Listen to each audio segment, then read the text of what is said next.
अभी आपने समांतर रेखाओं के बारे में पढ़ा है। अब इसके बाद देखिए, ये AB और CD दो समांतर रेखाएं हैं। AB और CD दो समांतर रेखाओं को एक तिर्यक रेखा L दो बिंदुओं पर प्रतिच्छेदित करती है।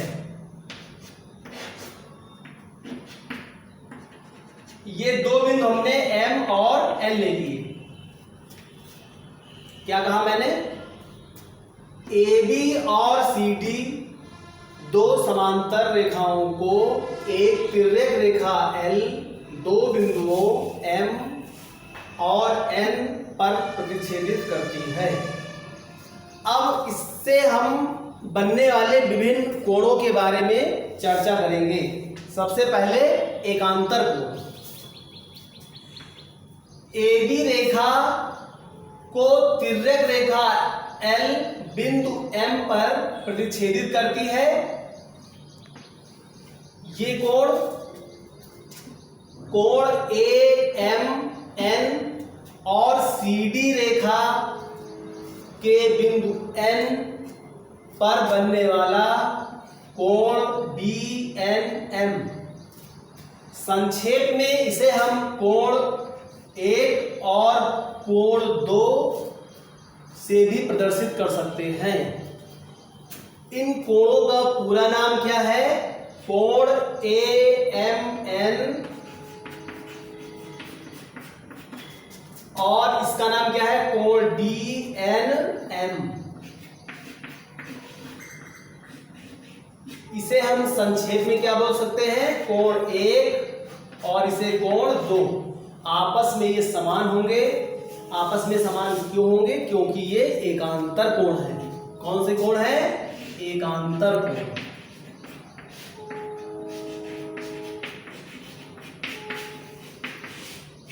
इसी प्रकार AB रेखा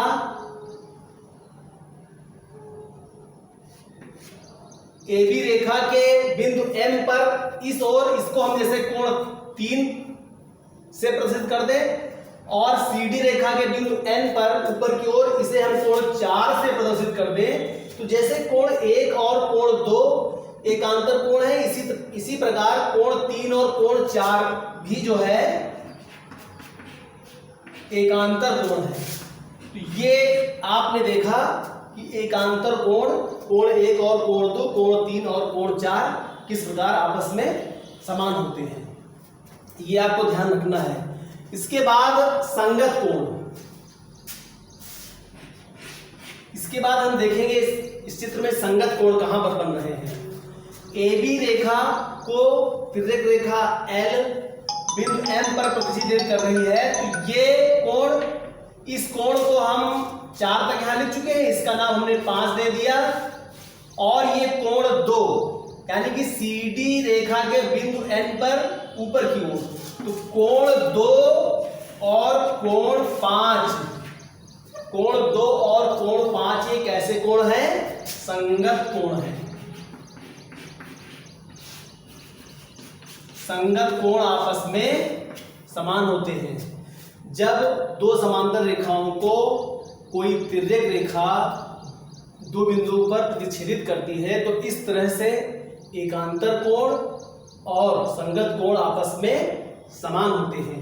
अब इधर भी आप देख सकते हो, जैसे ये कोण, इस कोण का कोई हम जैसे 6 नाम दे दे तो 6 और 4 बराबर होंगे। इस तरह नीचे भी आप देख सकते हो, जैसे इधर से कोई हम कोण बना दे तो ये कोण और ये 3, ये दोनों कोण संगत कोण होंगे। इसी तरह से ये कोण, इसका कोई नाम दे दे, ये कोण और ये आपस में कैसे कोण होंगे? संगत कोण होंगे। तो ये संगत कोण हो गया। इसके बाद शीर्षाभिमुख कोण। शीर्षाभिमुख कोण क्या होता है? जब दो तिर्यक रेखाएं एक दूसरे को किसी एक बिंदु पर प्रतिच्छेदित करती हैं, जैसे इसका अलग से हम चित्र बना दे रहे हैं। AB और CD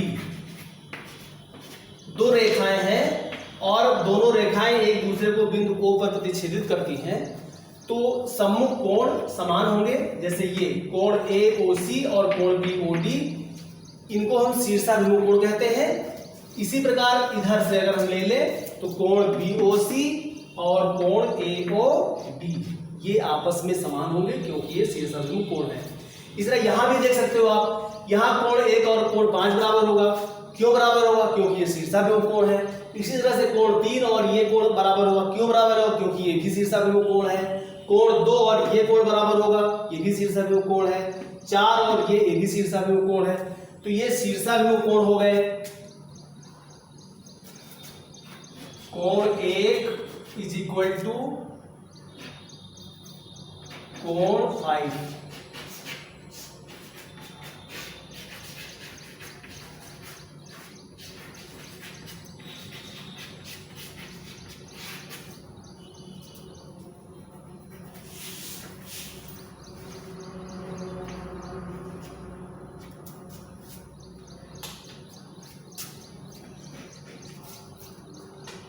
तो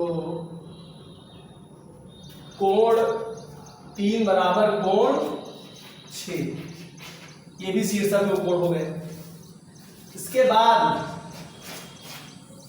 रैखिक युग्म। अब देखिए, यदि कोई रेखा AB है, इसके एक बिंदु पर इस तरह से आपने कोई दूसरी रेखा ये ली, यहां पर बनने वाले ये दोनों कोणों का योग 180 अंश होता है। तो इस तरह से यहां देखो, जैसे AB रेखा के बिंदु M पर आप ऊपर की तरफ देखिए, पहले कोण 5 और कोण 6, जैसे यहां पर दोनों कोण है, इसी तरह से यहां भी दोनों कोण है। तो इन दोनों कोणों का योगफल कितना होगा? कोण 5 और कोण 6, इन दोनों कोणों का योगफल कितना होगा? 180 अंश होगा। इसी प्रकार अगर AB रेखा के बिंदु M पर नीचे की ओर आप देखो तो रैखिक युग्म यहां पर इस तरह से बनेगा। इन दोनों कोणों का योगफल 180 अंश होगा। कोण 1 और कोण 3 ये भी 180 अंश होगा। तो बच्चों ये हमने क्या 180 अंश क्यों हुआ? क्योंकि ये रैखिक युग्म है। ये क्या है? ये रैखिक युग्म। एक चीज और इसमें छोटी सी बची है, अंतःकोण। अंतःकोण देखो, AB रेखा और CD रेखा के अंदर की तरफ जैसे कोण 2 और कोण 3 बन रहे हैं, है ना, तो इन दोनों कोणों का योगफल 180 अंश होगा। देखो, जब दो समांतर रेखाओं को कोई तिर्यक रेखा, जैसे इस चित्र में AB और CD दो समांतर रेखाएं हैं, तिर्यक रेखा L इन दोनों समांतर रेखाओं को बिंदु M और बिंदु N पर प्रतिच्छेदित करती है, तो इन दोनों कोणों का योगफल 180 अंश होगा क्योंकि ये अंतःकोण है। इसी तरह से कोण 1 और कोण 4 का योगफल कितना होगा? इसका योगफल भी 180 अंश होगा क्योंकि अंतःकोण संपूरक होते हैं।